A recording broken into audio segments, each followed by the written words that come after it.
सहनावतु सहनो भुनक्तु सह वीर्यं करवावहै तेजस्विनावधीतमस्तु मा विद्विषावहै।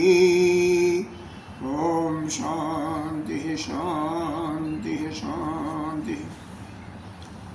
शंकरं शंकराचार्यं केशवं बादरायणं श्रोत्रभाष्य कृतौ वन्दे भगवन्तौ पुनः पुनः। ईश्वरो गुरुरात्मेति मूर्तिभेदविभागिनी व्योमवद्व्याप्तदेहाय दक्षिणामूर्तये नमः। अखण्डमण्डलाकारं व्याप्तं येन चराचरं तत्पदं दर्शितं येन तस्मै श्रीगुरुवे नमः। अज्ञानतिमिरान्धस्य ज्ञानाञ्जनशलाकया चक्षुरुन्मीलितं येन तस्मै श्रीगुरुवे नमः। गुरुर्ब्रह्मा गुरुर्विष्णु गुरुर्देवो महेश्वरः गुरुः साक्षात् परं ब्रह्म तस्मै श्रीगुरुवे नमः। त्वमेव माता च पिता त्वमेव बन्धो च सखा त्वमेव विद्या द्रविणं त्वमेव सर्वं मम देव गजाननं भूतगणाधिसेवितं कवितजम्बूफलचारुभक्षं उमासुतं शोकविनाशकारकं नमामि गणेशगणपतिं। अनंत श्री विभूषित श्री गुजरात पंचायती महानिर्माण अखाड़ा की वरिष्ठ श्रोती ब्रह्मनिष्ठ महामंडलेश्वर एवं उत्तर प्रदेश संत समाज के अध्यक्ष श्री सदगुरुदेव भगवान के चरणों में यहाँ के अधिष्ठात्री आचार्य श्री कृष्ण चैतन्य जी सभी के अंतराकरण में विराजमान सात्म सिद्ध परमात्मा को नमन करते हैं। हम बड़े सौभाग्य की बात है कि सदगुरुदेव भगवान की कृपा से एवं प्रभु के आशीर्वाद से हम लोग इस ऐसे ग्रंथ का श्रवण कर रहे हैं जो जीवन में साधक के जीवन में अमूलभूत परिवर्तन कर देता है, बशर्ते इसके एक एक शब्दों को अपने अंदर भर करने की कोशिश करें, उसके भावों को। सभी के लिए कल्याण है, कल्याणकारी है। यह सर्व वेदांत सिद्धांत सार शंकराचार्य जी के द्वारा लिखी हुई प्रकरण ग्रंथों में से एक है। हम विचार कर रहे थे वैराग्य का। वैराग्य के अंदर पहले भगवान ने यह बताया कि रति क्रीड़ा यानी स्त्री से संसर्ग प्रेम बिना उससे निवृत्ति हुई, बिना उससे वैराग हुई कोई भी इस साधना के पथ पर यानी मोक्ष के पथ पर आगे नहीं बढ़ सकता। अब यहाँ पर प्रकरण चल रहा है 2-3 दिन से कि धन भी उसी प्रकार से हमारे लिए घोर अनर्थकारी है। धन यदि नहीं है यानी हम निर्धन हैं तो भी हमारे लिए वह हानिकारक ही है, क्योंकि हम उसी चिंता में पड़े रहते हैं और साधना के पथ में आगे नहीं बढ़ पाते। अगर धन ज़्यादा हो गया तो हम उसको भोग करके उन्मत्त हो जाते हैं, और उन्मत्तता जो हमारे अंदर आ जाती है यानी अहम का भाव आ जाता है तो भी हम पद से अपने च्युत हो जाते हैं। जो हमारा मुख्य जो हमारा उद्देश्य है ब्रह्म विद्या की प्राप्ति, उससे हम नीचे गिर जाते हैं। क्योंकि जब हम किसी वस्तु का भोग करते हैं तो उससे लोभ होता है। लोभ से फिर क्रोध और कामना दोनों उत्पन्न होती हैं। कामना से ही भी लोभ होता है कि कोई काम करते हैं तो लोभ होता है, उसका उल्टा भी होता है। जो ये लोभ हुआ तो लोभ से क्रोध कैसे होता है? जब आप किसी चीज़ का लोभ कर रहे हैं, बीच में कोई बाधा पहुंचाएगा तो उससे आपका क्रोध होगा, नहीं पहुंचाएगा तो उसका बारंबार हैबिचुअल बढ़ता जाएगा, उसके आप आदी हो जाएंगे, उससे मोह में भी प्रकट हो जाएंगे और फिर वह आपके जीवन का एक प्रकार से जीवन को ले करके जाएगा। धन कहीं जाता नहीं है, धन तो वहीं रहेगा, लेकिन आपको जीवन को ले लेगा। इन बातों पर विचार करना चाहिए या कि धन के उपार्जन में बहुत सा कष्ट सहना पड़ता है, बहुत परिश्रम करना पड़ता है। धन के उपार्जन में ही नहीं बल्कि हमने इकट्ठा कर लिया तो उसके संरक्षण में भी हमें परिश्रम करना पड़ता है। यहाँ तक कि दान में भी अब उसका उपयोग करेंगे तो दान देंगे तो दान में भी हमारी मन प्रवृत्ति जो है वो ठीक नहीं होती, वहाँ पर भी हमें परेशानी होती है, दुख का सामना। अगर व्यय करते हैं तो वहाँ पर भी हमारा मन स्थिति खराब होता है, क्योंकि जो चीज़ इकट्ठा की गई हुई उसका जब खर्च होता है तो वहाँ पर भी मन में दुखी होता है। तो इस प्रकार से नाना प्रकार के इसका धन का अर्जन, रक्षण, दान, व्यय वास्तव में हमेशा यह दुखदायी ही है, किसी भी सुख नहीं है। यहाँ ये भी बताया गया कि धन से अहम की वृद्धि होती है और अहम की वृद्धि से स्मृति का नाश होता है। स्मृति का नाश होने से हमारी बुद्धि नाश होती है और बुद्धि के नाश से अंत में वह हमारे प्राणों को हर लेता है। प्राण हरता नहीं है बल्कि हम अपने रास्ते से भटक जाते हैं साधना के बस से और फिर हमारा पतन हो जाता है। अगला श्लोक है सुखयति धनम एव इति, सुखयति धनम एव इति, अंतरा आशा पिशाच्य, अंतरा आशा पिशाच्य, जड़तरम उपगढ़ो मूढ़लोको जड़ात्मा, दृढ़तरम गढ़ो मूढ़लोको जड़ात्मा, निवसति तदुपान्ते, निवसति तदुपान्ते, संततं प्रेक्षमाणो, संततं प्रेक्षमाणो, भजति तदपि पश्चात्, व्रजति तदपि पश्चात्, प्राणम् एतस्य हित्वा, प्राणम् एतस्य हित्वा, सुखयति धनम् एव इति, सुख इति धनम् एव इति, अंतरा आशा पिशाच्य, अंतरा आशा पिशाच्य, दृढ़तरम् उपगढ़ो, दृढ़तरम उपगढ़ो, मूढ़लोको जड़ात्मा, मूढ़लोको जड़ात्मा, निवसति तद उपान्ते, निवसति तद उपान्ते, संततं प्रेक्षमाणो, संततं प्रेक्षमाणो, व्रजति तदपि पश्चात्, व्रजति तदपि पश्चात्, प्राणम् एतस्य हित्वा, प्राणम् एतस्य हित्वा। यह जो मूढ़ लोग होते हैं, शायद कल इस पर चर्चा थोड़ी सी हुई थी कि आत्मा क्या है। मुख्य आत्मा जो हमारे सभी प्राणियों के अंदर मौजूद है, जो कि दृष्टा है, साक्षी भाव से रहता है, चैतन्य वही है। तो उसको प्रत्यक्ष आत्मा कहिए या स्वरूप आत्मा कहिए या ब्रह्म के रूप में वही है, ब्रह्म ही है। तो वह तो प्रत्यक्ष आत्मा वो सभी के अंदर है, जो कि साक्षी बन करके बैठा हुआ, न कुछ करता है, न कुछ सोचता है, न विचारता है, न चलता है, न हर जगह विद्यमान है। लेकिन दूसरा आत्मा जिससे हम संसार का ऐसा लगता है कि इसके द्वारा हम कार्य का संपादन करते हैं, जैसे शरीर है, इंद्रिय है, अंतःकरण है, तो वैसे तो प्रकृति कार्य करती रहती है, लेकिन हमें ऐसा आभास होता है कि हम ही इस शरीर के द्वारा करते हैं, और इसी को, ये जो जड़ पदार्थ है, इसको हम आत्मा मान लेते हैं।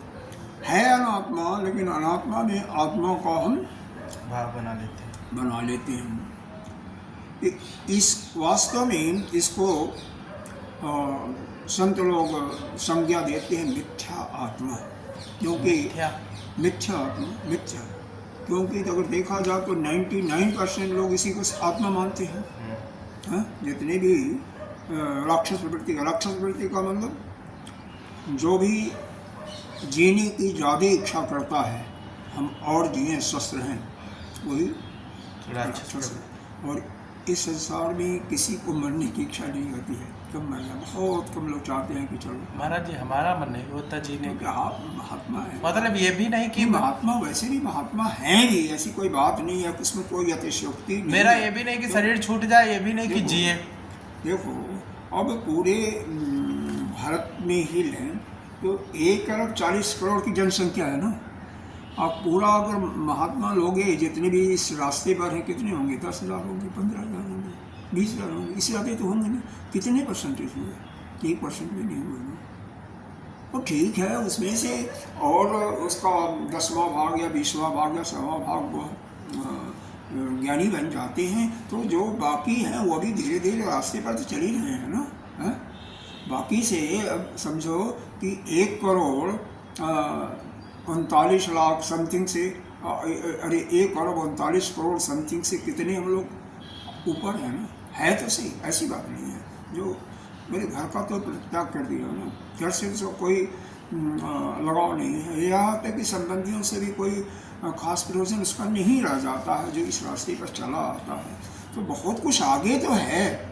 जैसे मान लो आपके पास एक छोटी सी भी कार है या छोटी सी स्कूटरी है, कुछ भी है, स्कूटरी है, तो भी आप करोड़ों से ऊपर हैं।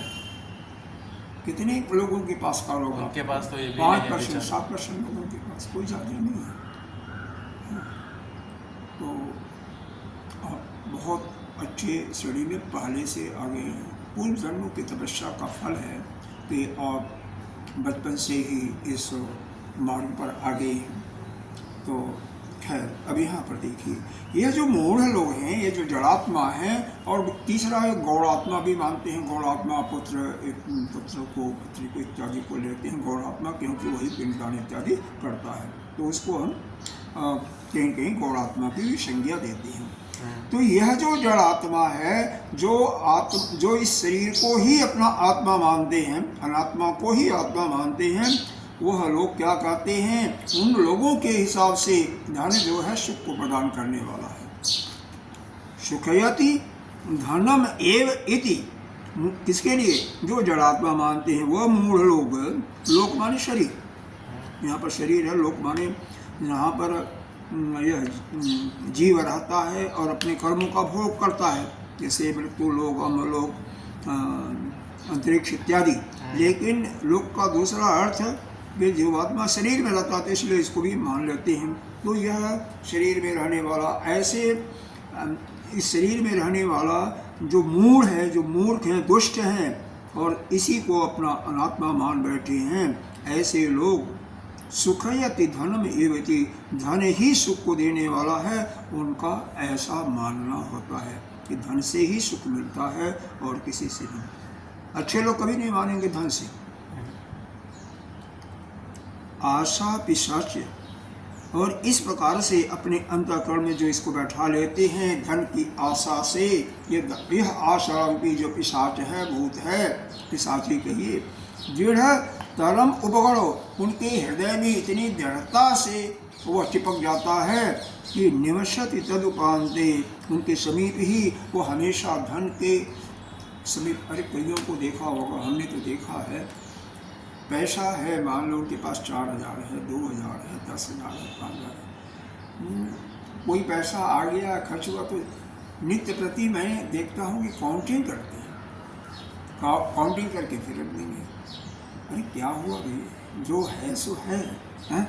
तो मतलब यहाँ पर यह है कि आसक्ति उसमें ज़्यादा हो गई ना, है तो कुछ नहीं, न तो वहाँ से कहीं जाएगा और न आएगा, हो सकता है अगर निकल भी जाएगा तो करोगे क्या? तो हर क्षण आपका ध्यान उस पैसे में है, तो इसी को कहते हैं कि उस पैसे से, धन से वह चिपका हुआ। और वो कौन चिपकता है? जिसकी बुद्धि में जड़ता है, या जो इस शरीर को ही आत्मा मान लेता है जड़ मिथ्या आत्मा, लेकिन उसको ही अपना आत्मा मान बैठता है। वह व्यक्ति धन से हमेशा चिपके रहते हैं, हमेशा धन के समीप ही रखते हैं, उसी की चिंता करते हैं, उसी को देखते रहते हैं। सततम प्रेक्षमाणो, निरंतर उस धन को ही देखते रहते हैं, उसी का विचार करते हैं, उसके पास रहते हुए उसी का चिंतन करते हैं।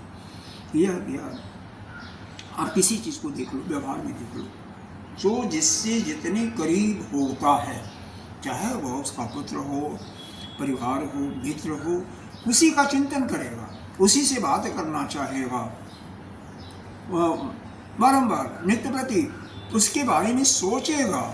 तो वह चाहे धन हो, चाहे कोई प्राणी हो, जीव हो, या चाहे कोई पदार्थ हो, अगर जो उसी का एक चीज का ही चिंतन लगातार करता रहता है, उससे बात करता, उसका ध्यान करता है, या समझो कि वह उसमें आसक्त हो गया और वह पतन के नाली में गिरने वाला ही है, गिरने जा रहा है। इसलिए हमें किसी भी, न तो जीव से, न कोई पदार्थ से, और न किसी स्थान से उसका इतना लिपायमान हमें नहीं होना चाहिए। मतलब हमेशा उसका चिंतन या उससे बात, उसका ध्यान किसी एक वस्तु का नहीं करना चाहिए, क्योंकि इसका मतलब हमारे अंदर वो क्षमता का व्यवहार नहीं है।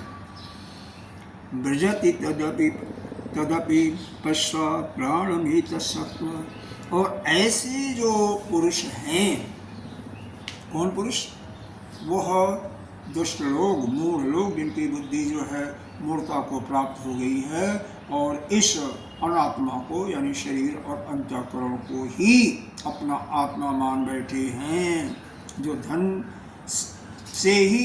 ही सुख दे सकता है ऐसा मानते हैं। और धन उस आशा रूपी, यह जो पिशाच है धन की आशा रूपी धन का जो उनके अंदर भूत समा गया है, उसी से वो हमेशा चिंतन करते रहते हैं, अनवरत लगातार उसका चिंतन करते। सत्यम है ना, सत्यम प्रेक्षमाण, लगातार नित्य निरंतर देखते हुए उसी में रहते हैं। यद्यपि वह धन तो चला जाता है, लेकिन आपके प्राण को लेकर के, क्योंकि धन का स्वभाव है क्या? एक स्थान से दूसरे स्थान में रहना। धन कभी भी स्थिर नहीं रहता। जैसे पानी ऊपर से नीचे की तरफ बहता उसका स्वभाव है, वैसे धन का है स्वभाव है कि एक जगह आया फिर उससे जाना। तो मतलब यह है कि उनका ऐसे लोग क्या करते हैं, प्राण तो उनका चला जाएगा, लेकिन कौन लेकर के जा रहा? वो ध्यान ही जा रहा है ना, क्योंकि वो चिंतन किसका कर रहे हैं? धन का ही चिंतन कर रहे हैं ना। अरे इसी प्रकार से आपने देखा होगा, किसी मरते हुए आदमी को देखा है? मरते समय किसी आदमी को देखा है? नहीं देखा है, कभी नहीं, हमने देखा है।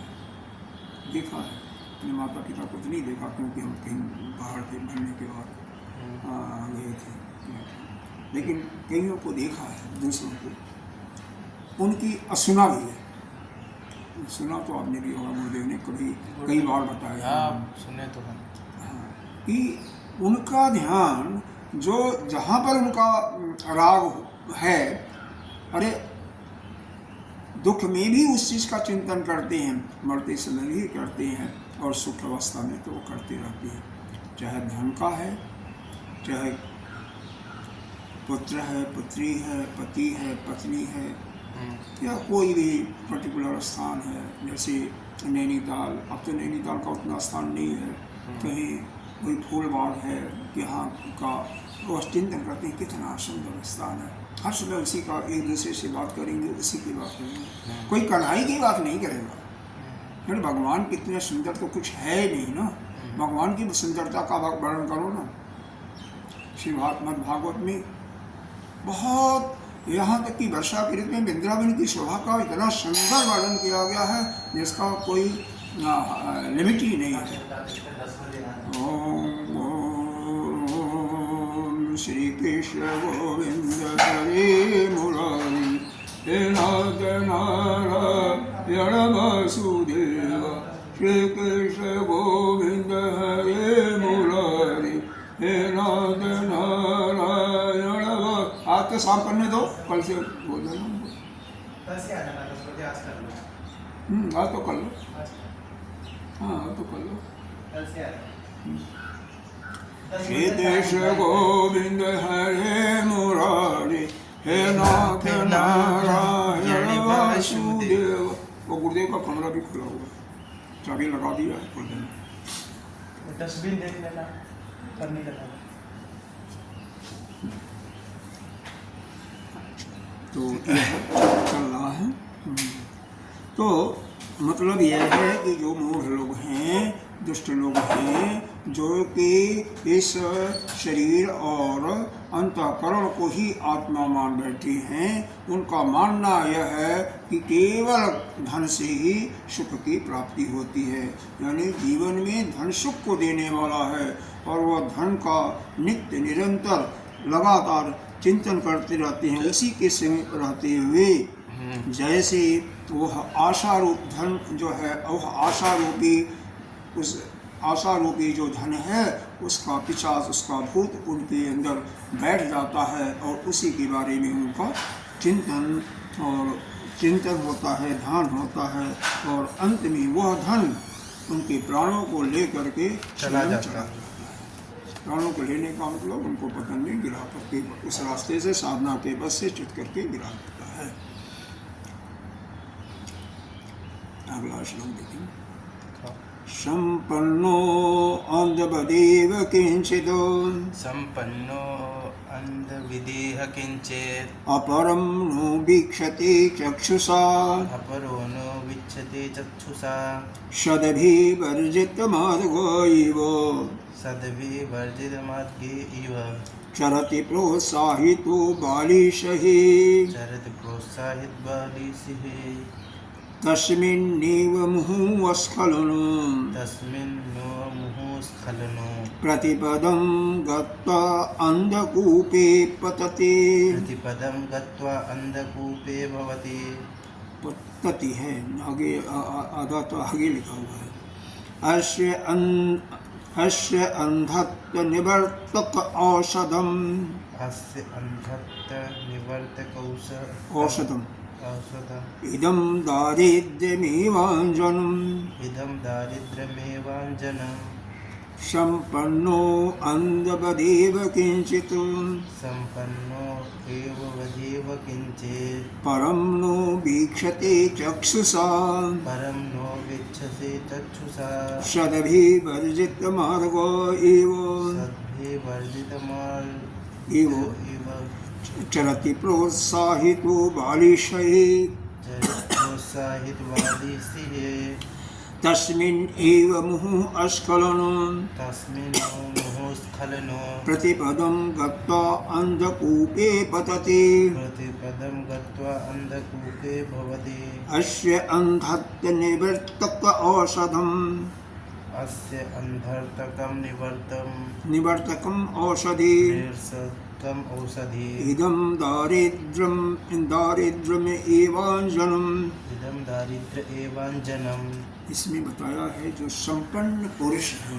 संपन्न पुरुष का मतलब क्या होता है? पहला ही शब्द है संपन्न, जो धन्य धान्य से ठीक ठाक हैं, यानी धनी व्यक्ति या यह कहिए जिनके पास धन अपने लिए प्रचुर मात्रा में है, वह क्या करते हैं? अंधवदेव किंचित। वह अंध, जैसे एक अंधा व्यक्ति है, उस अंधे को सब कुछ सब जगह क्या दिखाई देता है? अंधेरा ही अंधेरा दिखाई देता है। उसी प्रकार से संपूर्ण व्यक्ति अंधे की तरह नो वीक्षित चक्षुषा, उनको कुछ और दिखाई नहीं देता है। उस धन के अतिरिक्त कुछ नहीं दिखाई देता है, बस केवल धन ही धन दिखाई देता है। किसी पदार्थ की ओर उनका जाता नहीं।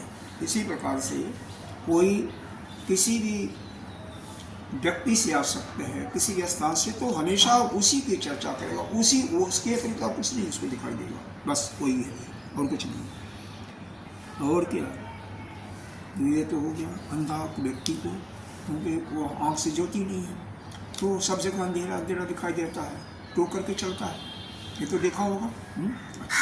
तो उसी प्रकार से जो किसी भी चीज़ में आसक्ति से युक्त हो जाता है, उसमें चिपक जाता है, उसको उस चीज़ के अलावा कुछ नहीं दिखाई देता। यहाँ पर धन की बात की गई है। संपन्न मनुष्य, दो प्रकार का धन भी होता है, एक आश्रित संपत्ति और दूसरा दैवी संपत्ति, और उसमें बताया गया गीता जी के 16वें अध्याय में। लेकिन उपनिषद में कहीं ये भी उपनिषद में भी बताया गया है, एक दैवी संपत्ति, दूसरा मानुष संपत्ति। तो मानुष संपत्ति की यहाँ पर बात की गई है। तो मनुष्य जो है उस धन में ही इतना उसमें आसक्त हो जाता है कि उसको धन के सदृश कुछ भी नहीं दिखाई देता, जैसे एक अंधा पुरुष को अंधकार के अतिरिक्त कुछ नहीं दिखाई देता, केवल अंधेरा।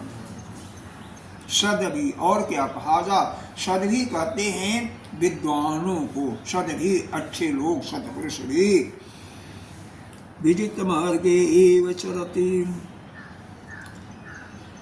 क्या शब्द बताया यहाँ पर, तो वो अभी बालिशही प्रोत्साहितो, बालिशही माने मूर्ख, उन मूर्खों के प्रोत्साहित करने पर वो अभी इस मार्ग से, या ऐसा कहिए कि सद्विद जो विद्वान लोग जो रास्ता बताए हुए हैं, वर्जित किए हुए हैं, सदभी वर्जित मार्गे, जिस रास्ते को चलने के लिए विद्वानों ने मना किया हुआ है, यह मूर्ख लोग प्रोत्साहन के बल पर दूसरों के बहकावे में आकर के उसी रास्ते का अनुसरण करते हैं।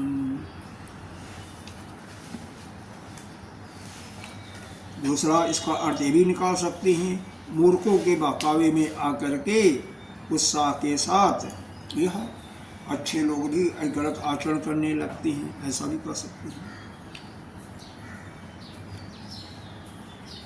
लेकिन ऐसा कहना ठीक नहीं है, ऐसा कहना ठीक नहीं है, क्योंकि जो ज्ञानी पुरुष है वो तो दूसरे झाड़ू मार देना, वो तो दूसरे के बहकावे में आ ही नहीं सकता।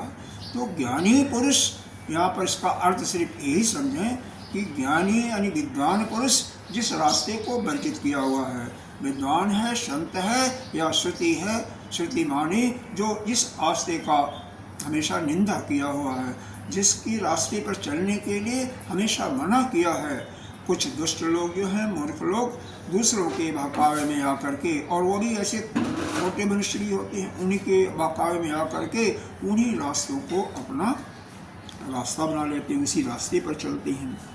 तस्मिन् एव मुहुस्खलन प्रतिपदम, तो ऐसे पुरुष क्या होते हैं, बारंबार प्रतिपदम, प्रतिपदम एक के बजाय एक, जैसे कुआं होता है ना, अंधा कुआं, उसी प्रकार से उसी में ऐसे लोग बारंबार गिरते रहते हैं, बारंबार उसी में गिरते हैं।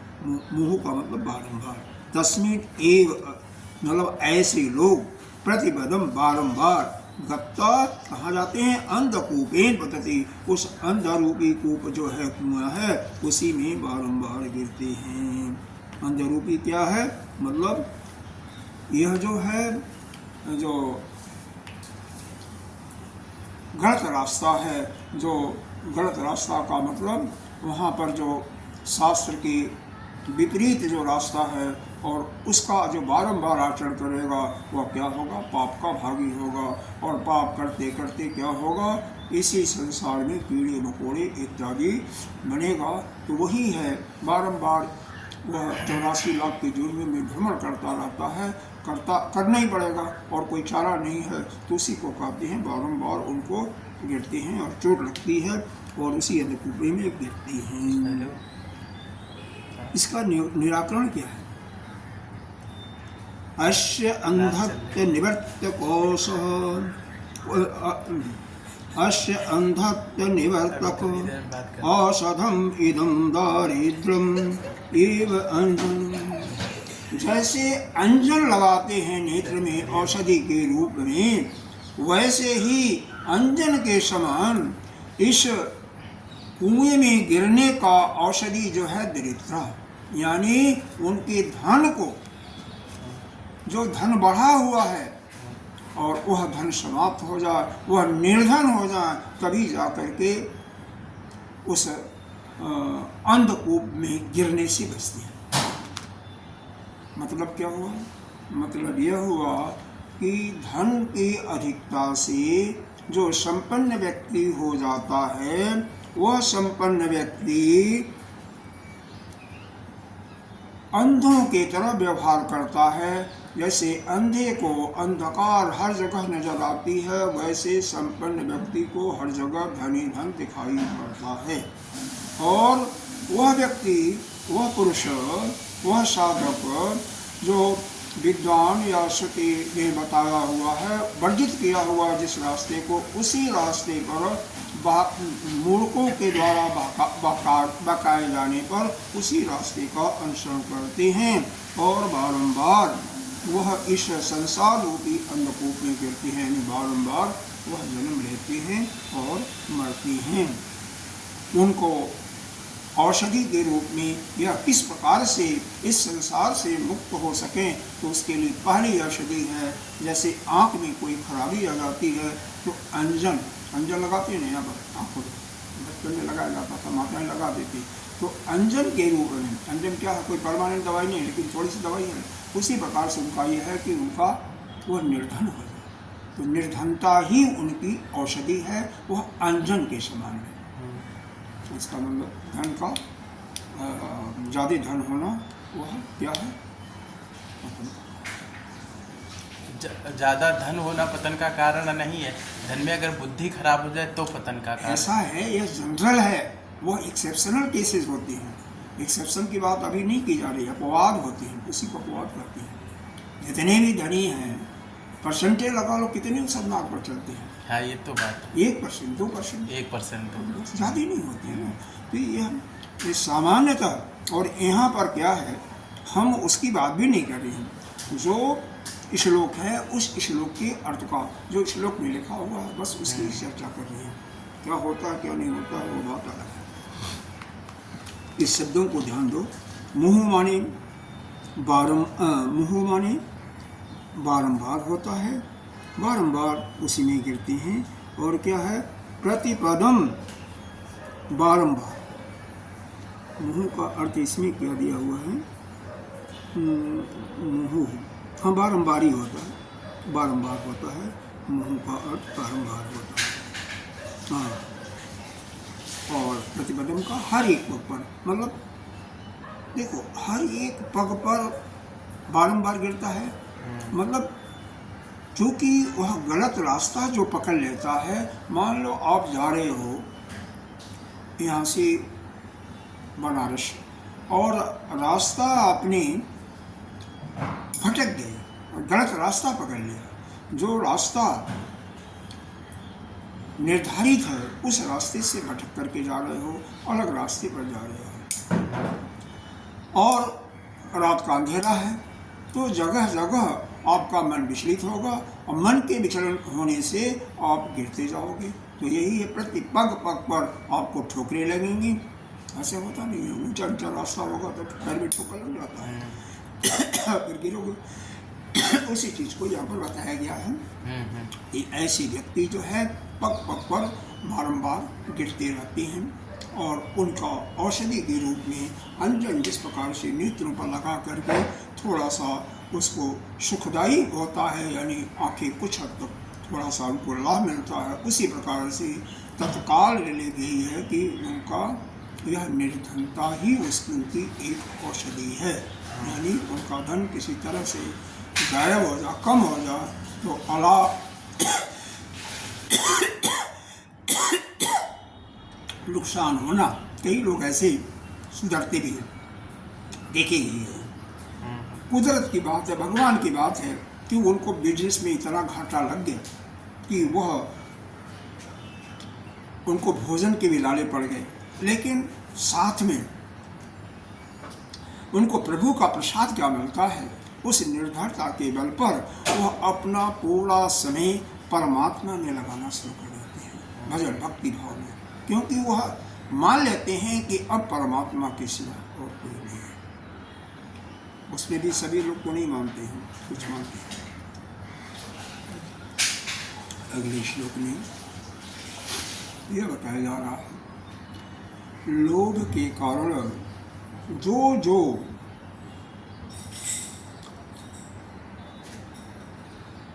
शरीर अपने अंतःकरण में मूर्खता आती है, या जो इसमें विकार आते हैं, उन विकारों पर चिंता की जा रही है। क्योंकि लोभ के कारण ही क्रोध की बात होती है, क्रोध से मद भी होता है, मोह भी होता है, मत्सर ईर्ष्या भी होता है। मान लो ईर्ष्या मत्सर कैसे होगा, मद कैसे होगा? आपके पास ज़्यादा धन हो गया, पड़ोसी से ज़्यादा अच्छी कार आ गई, पड़ोसी से अच्छा आपका मकान हो गया, तो आपके अंदर अहम की प्रवृत्ति हो जाती है कि हमारे सिवा तो इस मोहल्ले में कोई नहीं है। मत्सर कब आ जाएगा?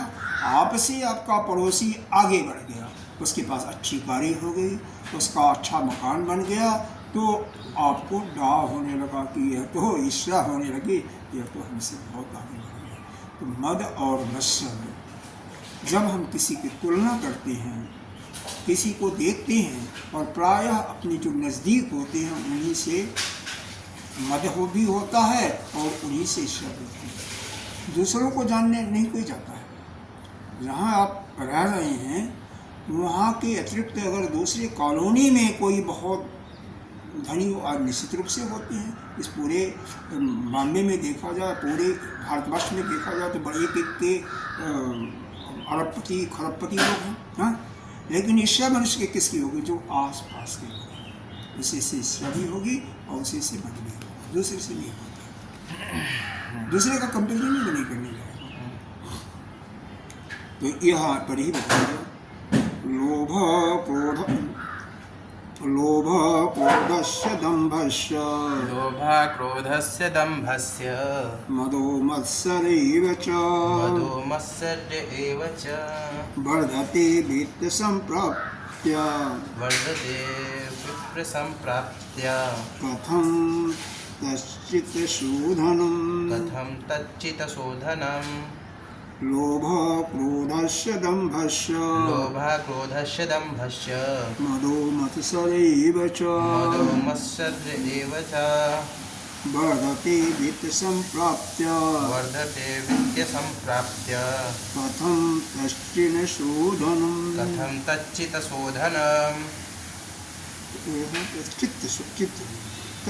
चित्त शोधन, कथम तच्चित्, ये तो नो दिखाई दे रहा हमारे में, तो होना चाहिए। कोई पेन है क्या?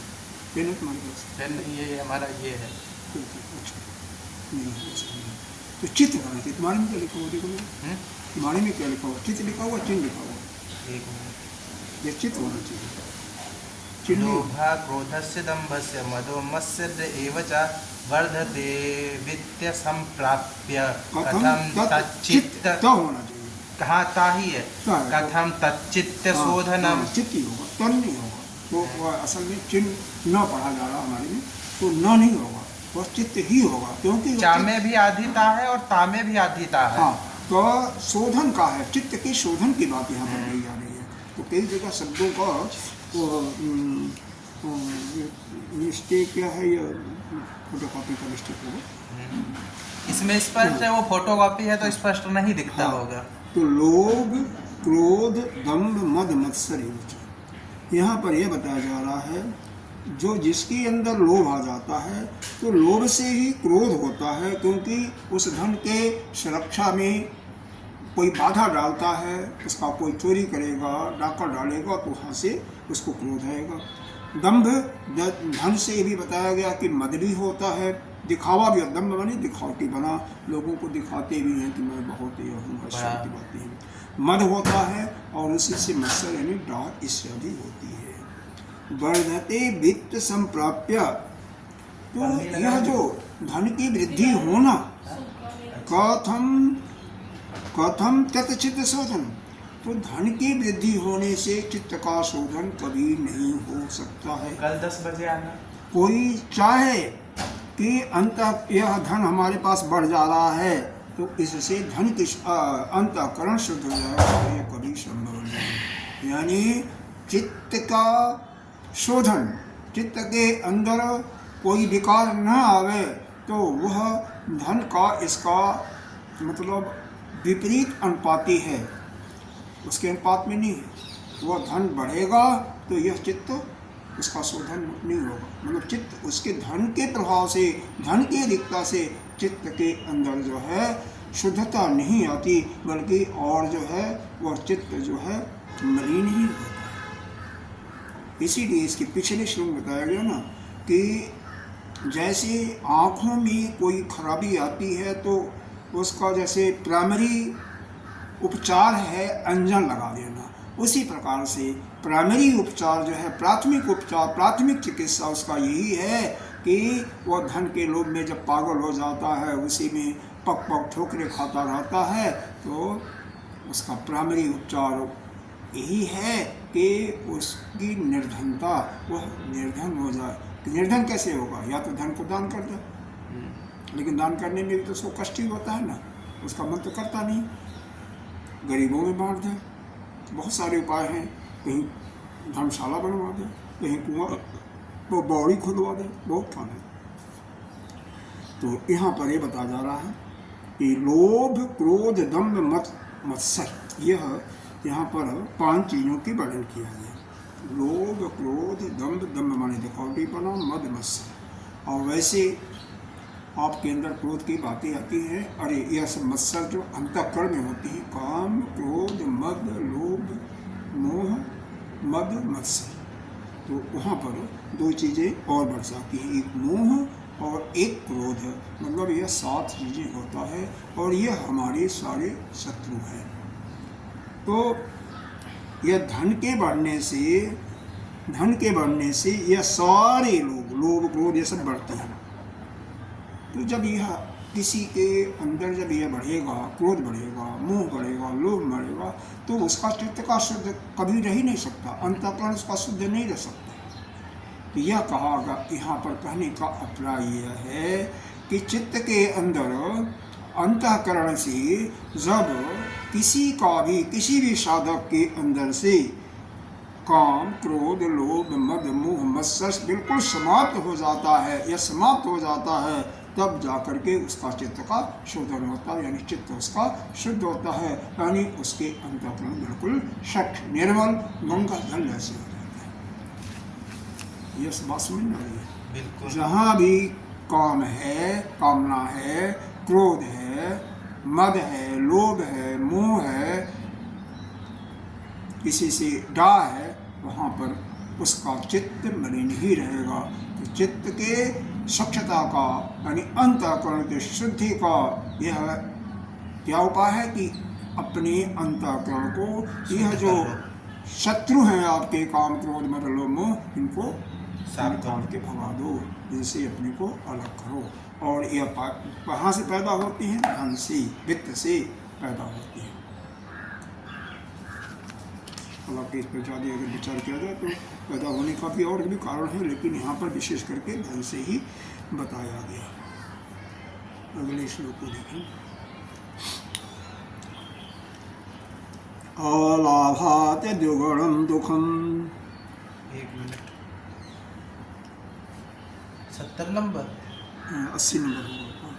70 है नंबर हमारे में। अरे 80 होगा ना, एक हम 79 तो पढ़ लिया हमने। काम क्रोध के बाद, लोभ क्रोध के बाद तो अगला श्लोक। हाँ वही है। आलाभात द्विगुणं दुःखम्। आलाभात द्विगुणं दुःखम्। वित्तस्य व्यसंभवे। वित्तस्य व्यसंभवे। ततोऽपि द्विगुणं दुःखम्। ततोऽपि त्रिगुणं दुःखम्। दुर्वये विदुषामपि। दुर्वये विदुषामपि। कितना सुंदर यहाँ पर बताया है। अलाभात यानी धन का लाभ नहीं है, हानि हो रहा है, यानी धन नहीं है तो दूना दुख होता है। कोई व्यापारी से पूछो ना, धन मान लीजिए उसने 1 लाख रुपया कहीं इन्वेस्ट किया और उसका हानि हो गया, 50,000 का हुआ, या शेयर मार्केट किया, तो उसको बहुत बड़ा कष्ट होता है, दूना दुख मिलता है। और क्या है? वित्तस्य व्यसंभवे, और खर्चा करता है तो भी दुखी होता है। धन जिसके पास है जब वो खर्चा करता है तो भी उसको दुख होता है। वित्तस्य व्यय संभवी ततो भी दुखम दुर्भय विदुषाम अपि, कहते हैं विद्वान लोग, यह तो छोड़ दो, बाकी आम पब्लिक को तो होता ही है। कोई विद्वान है उसको भी जब उसका धन गलत, लेकिन वहाँ पर है दुर्व्यय में, अच्छे स्थान पर नहीं, गलत कार्य में खर्चा हो जाता है तो उसको भी दुगुना दुख होता है। अगर कहीं यज्ञ में हुआ खर्चा, दान में हुआ, तप में हुआ, तो उसको कोई दुख नहीं होगा। कोई किसको? विद्वान आदमी को, जो साधक है, अच्छा साधक है, सद स्वभाव का है, लेकिन उसका धन अगर गलत रास्ते पर कहीं खर्चा हो गया तो उसको भी दुगना दुख होता है। ऊपर वाली लाइन में अज्ञानी व्यक्ति के लिए कहा गया और नीचे वाले लाइन में ज्ञानी व्यक्ति के लिए कहा गया। तो मूढ़ व्यक्ति के लिए तो यह धन का अभाव होना, धन का नुकसान होना या धन का खर्चा होना तो दुगना दुख देता ही है। लेकिन विद्वान भी है, अगर उसका धन गलत कार्य में, जिस कार्य में खर्चा हो जाता है, जिस कार्य में कोई कार्य कैसे भी जाने अनजाने हो जाता है तो उसको भी दुगना दुख मिलता है। वही व्यक्ति जो विद्वान है, अगर उसका धन सत्कर्म में खर्चा होता है तो उसको कोई दुख नहीं होता है। सत्कर्म तो जानते ही हैं, भाई कोई भी काम हो, जैसे कहीं सत्संग करा रहे हैं, श्रीमद् भागवत की या शिव पुराण की, कोई भी पुराण की कथा सुन रहे हैं, कोई अनुष्ठान करा रहे हैं, लेकिन कोई कामना नहीं होनी चाहिए। कामना होगी तो सिर्फ कामना की पूर्ति होगी, बिना निष्प्रयोजन के निष्काम भाव से कोई करा रहे हैं। कहीं यज्ञ करा रहे हैं, कहीं समाज के लिए कोई रास्ता नहीं है तो रास्ता में अपना वो कर दिया, कहीं गौशाला में गौएं जो बेकार घूम रही हैं, जरा जरा ठोकर खाती हैं, लोग दुष्ट लोग उनको फांसी के सूली पर चढ़ा देते हैं, काट देते हैं उनको, उनके लिए कोई गौशाला खुलवा दिया। कहीं गरीब बच्चे हैं उनके लिए अनाथालय खुलवा दिया। कहीं गरीब लोगों के लिए कोई भी जा सकता है, बच्चे ही नहीं क्यों, सभी जा सकते हैं, बूढ़े बूढ़े। और कहीं बच्चों के लिए जो कि विद्यालय खुलवा दिया। तो यह सब काम जो है ऐसे जगह पर किसी संभ्रांत का, किसी विद्वान पर उसका धन खर्चा होता है तो उसको आनंद मिलता है।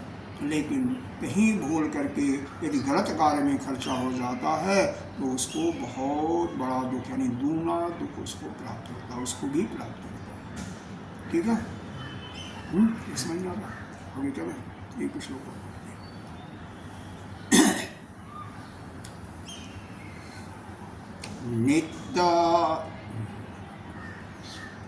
नित्य अहितेन वित्तेन, नित्याहितेन वित्तेन, भय चिंता न पायिना, भय चिंता न पायिना, चित्त स्वास्थ्यं कुतो जंतो, चित्त स्वास्थ्यं कुतो जंतो, गृहस्थ नाहिता यथा, गृहस्थ नाहिता यथा, अहिना होना चाहिए, गृहस्थ अहिना, गृहस्थ न वैसे आ जाएगा बिना संधि में, अहिना जथा, अहिना जथा। कहते हैं यहाँ पर एक दृष्टांत दिया गया। मान लो घर में घी लगा दिया, घी का घड़ा है या मधु का घड़ा है, और उसी में कोई एक सर्प पड़ गया या कोई बिच्छू पड़ गई, यहाँ पर सर्प का दृष्टांत दिया हुआ है, तो क्या आपको सुख मिलेगा? हर समय आपका चिंता उसी पर क्या रहेगा, चिंतन क्या विषय क्या हो जाएगा? वह सर्प। उस सर्प को कैसे भगाएं? घी तो आपका बर्बाद हुआ ही, क्योंकि घी तो विषैला हो गया सर्प के निवास करने के कारण, या मधु है, मधु विषैला हो गया। लेकिन जब तक आप उस सर्प को घर से भगाने में सक्षम नहीं होगे तब तक आपकी नींद भी चली जाएगी। ये सो जाओगे, घर में सांप दे दिया, सांप आ गया, आप देख भी रहे हो, तो सो नहीं सकते, भाग नहीं सकते, आप हमेशा उसके चिंतन में पड़े रहोगे। कोई भी गलत काम ठीक है तो मच्छरी और सांप की बात छोड़ दो, वो तो थोड़ा सा अतिशयोक्ति भी हो जाती है, जल्दी से कहाँ होता है, लेकिन मच्छर तो है ना, मच्छर तो हमेशा होते हैं। कई बार मच्छर हो जाते हैं, मान लो आपका ऑल आउट खराब हो गया तो आप सो नहीं सकते हैं, या तो या खूब ठंडा कर लो कमरा को और कंबल ओढ़ करके सो जाओ तो बात अलग है, लेकिन आप चिंतन करते रहोगे मच्छर कैसे रहेंगे। हमारे जैसे कोई आदमी हो जो कि तुम भी तो उसी में हो कि अगर ठंडा होगा तो खांसी आने लगेगी तो फिर मरण के समान हो जाएगा ना। मतलब तो भाव यहाँ पर यह है कि जैसे अगर घर में सर्प रख दिया जाए तो आपकी चिंता, आपका चिंतन का विषय वह सर्प ही होगा, आप हर समय उसी का चिंतन करते रहोगे, न सो सकते हो, न खा सकते हो और न घर से बाहर भी जा सकते हो। कब तक? जब तक कि वह सर्प वहाँ पर है। जब सर्प चला जाएगा तो ठीक हो जाएगा। उसी प्रकार से यहाँ पर बताया जा रहा है कि नित्य अहितेन वित्तेन, जैसे कोई गृहस्थ का चित्त, मतलब सर्प घर में है तो चित्त स्वास्थ्यम कुतो, किसी भी गृहस्थ का स्वास्थ्य यानी वो चिंताग्रस्त ही रहेगा, यानी स्वास्थ्य ठीक नहीं रहेगा, चिंता वो उसके वही रहेगा। इसी प्रकार से नित्य अहितेन वित्तेन, ऐसा जो धन है अहित करने वाला, कौन सा धन अहित करने वाला होता है? गलत कमाई से जो भी धन इकट्ठा किया जाएगा वो अहितकारी हो, मतलब हितकारी नहीं होता है, इसका मतलब नुकसानदायक होता है। और कौन सा धन? सोचो, घर में ऐसा धन हो जो कि आपके लिए अनिष्टकारी हो,